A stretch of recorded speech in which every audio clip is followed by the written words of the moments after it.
One पिछले video में हमने पढ़ा था डमी वेरिएबल, उसके यूज़ क्या है और इम्पोर्टेंस क्या है, और डमी वेरिएबल ट्रैप किसे कहते हैं। इस वीडियो में हम पढ़ेंगे डमी वेरिएबल अनोवा और अनकोवा मॉडल में किस तरीके से यूज़ किए जाते हैं। तो चलिए स्टार्ट करते हैं। अगर आपको अनोवा मॉडल का फुल फॉर्म और अनकोवा मॉडल का फुल फॉर्म पता है तो इस वीडियो को देखने से पहले आप मुझे कमेंट सेक्शन में ज़रूर बताइएगा, बाकी तो मैं आगे बताऊँगी ही। अब हम आते हैं dummy variable and ANOVA model. तो यूजुअली जो हमारा रिग्रेशन है वो क्वालिटेटिव क्वांटिटीज जो है कंटेन करता है, डिफरेंट क्वांटिटीज। तो हम उसको जो हम क्वांटिटीज हैं हम उसको क्या करते हैं, डमी वेरिएबल में चेंज कर देते हैं एज अ रिग्रेशन। तो या तो क्वांटिटीज कंटेन करेगा हमारा मॉडल या तो डमी वेरिएबल को कंटेन करेगा। तो ये जो मॉडल है हमारा, हर अलग रिग्रेशन में हम सिर्फ और सिर्फ डमी वेरिएबल ही फॉर्म कर सकते हैं और उसको हम बोलते हैं एनालिसिस ऑफ वेरिएंस या अनोवा मॉडल। यानी कि हम जो रिग्रेशन करेंगे वो सिर्फ और सिर्फ डमी वेरिएबल के फॉर्म में करेंगे। नॉर्मली जो है हमारा एनालिसिस ऑफ वेरिएंस मॉडल, ये हम जब दो या दो से ज़्यादा मीन वैल्यू को कंपेयर करते हैं उसके लिए यूज़ की जाती है।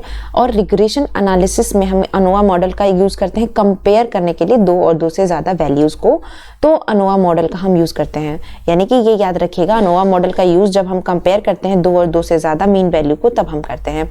अब इसका एग्जाम्पल क्या है, सपोज करिए कि हम स्टडी करना चाहते हैं existence of difference, significant of difference between mean income of PhD and non PhD teacher in a different institutions. तो हम कैसे बिगिन करेंगे, किसी भी चीज़ को बिगिन करने के लिए हमें एक हाइपोथेसिस का फॉर्मेशन करना होता है। हाइपोथेसिस का मतलब है कि हम एक हाइपोथेसिस बनाएंगे कि जो हमारा हाइपोथेसिस है कि बीटा इक्वल टू 0, यानी कि जो मीन ईयर, जो दोनों में मीन इनकम है PhD and non PhD teacher में वो नहीं है, और एक हम अल्टरनेट हाइपोथेसिस बनाएंगे कि इन दोनों में डिफरेंसेस हैं। उस हाइपोथेसिस के बेस पे हम क्या करेंगे, हम अपना स्टार्ट करेंगे इक्वेशन। तो ये हमारा रिग्रेशन इक्वेशन है, अल्फा प्लस बीटा एक्स आई ई आई।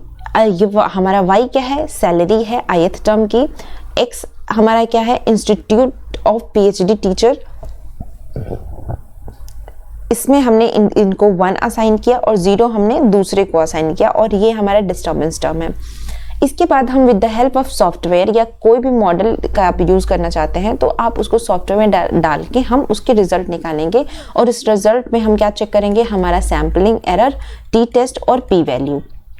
इन तीनों चीज़ का हम टेस्ट करेंगे, और टेस्ट करने के बाद हमने फाइंड आउट किया कि जो हमारा सैम्पलिंग एरर है वो इतना है हमारे दोनों के लिए, इंटरसेप्ट के लिए और एक्स वेरिएबल के लिए, और टी वैल्यू भी हमें 2 मिलेगी और पी वैल्यू भी हमें 2 मिलेगी। तो इसको हम इंटरप्रेट कैसे करेंगे इस रिज़ल्ट को, इस रिज़ल्ट को इंटरप्रेट करने के लिए हम ये बोलेंगे कि जो मीन सैलरी है नॉन पीएचडी टीचर्स की वो क्या है 1100, और जो मीन सैलरी है पीएचडी टीचर की वो कितनी हो जाएगी, नॉन पीएचडी टीचर की तो सिर्फ इतनी ही रहेगी, जबकि पीएचडी टीचर की इन दोनों को मिक्स कर देंगे। और ये कैसे करेंगे, क्योंकि हमने 1 असाइन किया था जिस पीएचडी टीचर के जो इंस्टीट्यूट है 0 अदरवाइज के लिए। तो एक बार हम अगर देखें इसको, तो अल्फ़ा हमारा 1100 है, इसकी वैल्यू आई है, और प्लस बीटा 1500। एक बार हमने x की जगह अगर 0 रखा है तो ये वैल्यू पूरी 0 हो जाएगी। तो यानी कि जो हमारी वैल्यू मिलेगी 1100, ये किसके लिए है, नॉन पीएचडी टीचर के लिए, ये मीन सैलरी है। और जबकि अगर हम पीएचडी टीचर के लिए x की वैल्यू 1 रखते हैं तो इन दोनों को हम जोड़ देंगे तो ये आ जाएगी 2600। तो ये पीएचडी टीचर के सैलरी है। अब अल्फ़ा प्लस बीटा हमने करके निकाल लिया, यानी कि जो हम 1500 है ये वैसे भी 1100 से ज़्यादा है। अब हम आते हैं अपने ओरिजिनल क्वेश्चंस पे कि जो सिग्निफिकेंट डिफरेंसेस हैं या नहीं हैं, दोनों में एग्जिस्ट करते हैं या नहीं करते हैं, क्योंकि यही हमारे हाइपोथेसिस थी कि पहला हमने क्या किया था कि एग्जिस्ट नहीं करते हैं, और इसीलिए हमने हाइपोथेसिस में 0 बीटा की जगह 0 लिया था। अब हम देखेंगे, हम चेक करेंगे पी वैल्यू से, और किस पे अलग अलग हम सिग्निफिकेंस लेवल पे चेक करते हैं। तो हम 5% सिग्निफिकेंस लेवल पे चेक करेंगे। 5% सिग्निफिकेंस लेवल पे चेक करने के लिए हम इन दोनों पी वैल्यू को जब ऐड करेंगे तो ये आएगा 0.05। इसका क्या मतलब हुआ कि जो हमारी p वैल्यू है वो लेस है 0.05 से, और हम इसीलिए रिजेक्ट कर देंगे। अब p वैल्यू दोनों लेस है ना, हमने इसको जोड़ा नहीं, जोड़ने के बाद 0.05 आ रहा है, जबकि ऐसे एक में 0.01 है और एक में 0.04 है, यानी कि दोनों p वैल्यू हमारा क्या है, लेस है।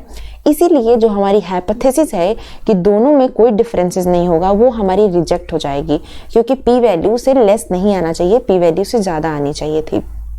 और हम एक्सेप्ट कर लेंगे कि जो हमारी हाइपोथेसिस है वो सिग्निफिकेंट है, यानी कि इन दोनों पीएचडी और नॉन पीएचडी की सैलरी में सिग्निफिकेंस डिफरेंस होते हैं।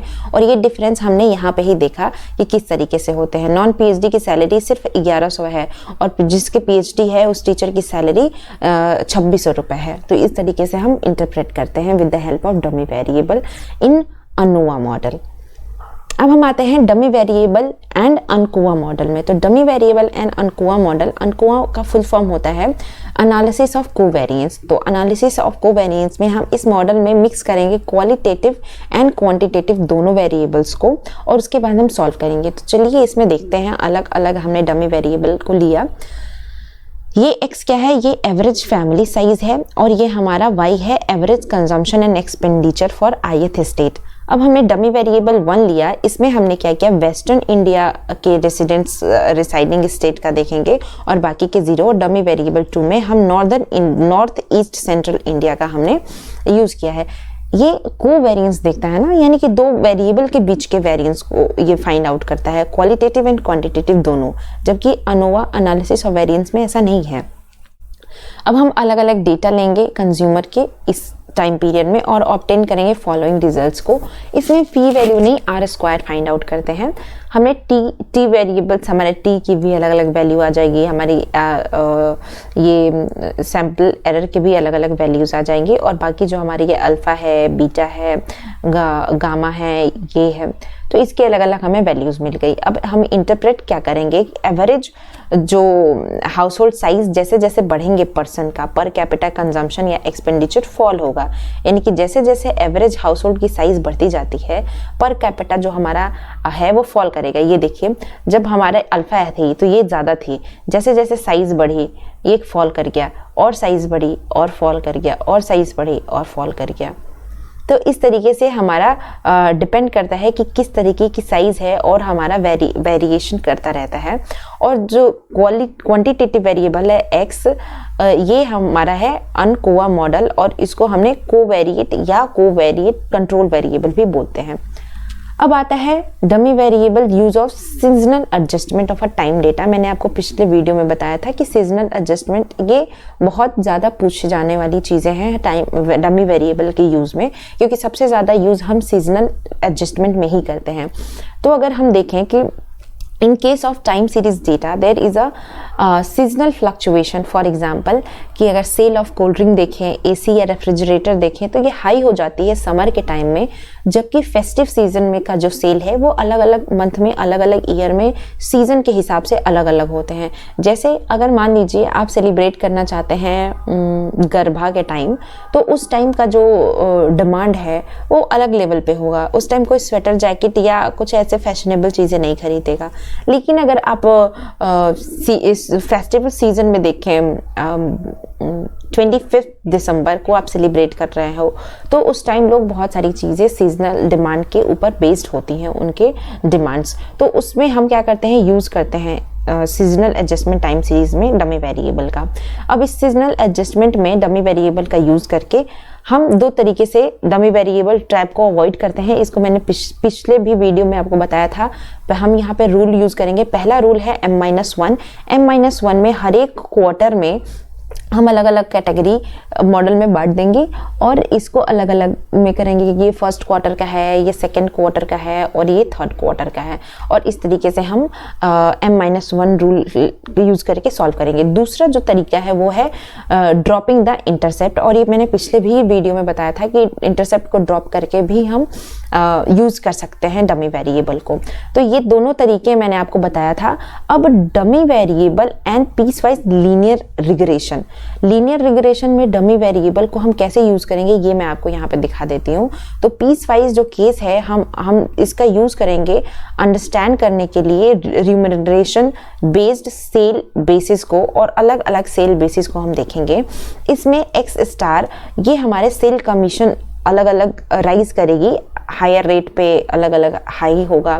तो लीनियर इक्वेशन कैसे बनेगा हमारा, पहले हमारा निगेटिव था, फिर धीरे धीरे ये पॉजिटिव बन गया, और ये जो इक्वेशन है ये हमारा इंटरसेप्ट टर्म था, तो इस तरीके से जाएगा। सेल कमीशन इस तरीके से ये रहे।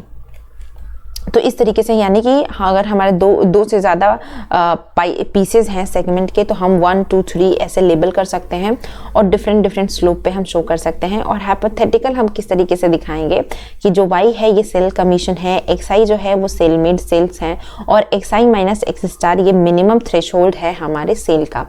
कैसे हम रिप्रेजेंट करेंगे, अगर हमारा xi बड़ा होगा x स्टार से तो हमने इसको दिखाया कि डमी वेरिएबल 1 यूज़ करेंगे, और जब ये कम है इससे तो 0 का यूज़ करेंगे। तो इस तरीके से हम यूज़ करते हैं। अब हम जो मीन सेल कमीशन है अलग अलग का, तो वो जो थ्रेशोल्ड या मिनिमम सेल है उसके हिसाब से हम बांटेंगे, टेस्ट करेंगे नल हाइपोथेसिस को। और यहाँ पे कोई अगर regression equation minimum value x star को ब्रेक नहीं करता है तो हम इजिली कंक्लूड कर देंगे कि जो सिग्निफिकेंट एस्टिमेट डिफरेंशियल स्लोप है हमारा बीटा, वो स्टैटिस्टिकली इस तरीके से है। तो हमारा जो है हम इस तरीके से हम डमी वेरिएबल का यूज़ अलग अलग जगहों पे करते हैं, और मैंने आपको दोनों वीडियो में डमी वेरिएबल को बहुत ही अच्छे से एक्सप्लेन करने की कोशिश की है कि आपको समझ में आए।